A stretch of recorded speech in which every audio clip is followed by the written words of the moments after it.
The Bible says in Romans 5:8, while we were still sinners, Christ died for us. He didn't wait for you to clean yourself up. He took your guilt, your shame, and your eternal penalty on the cross so you could be free.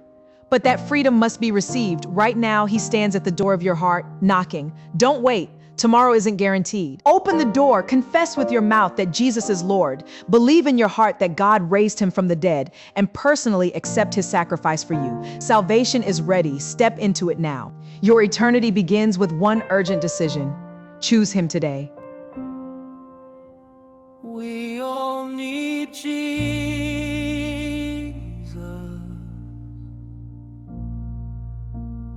Yes, we need Jesus.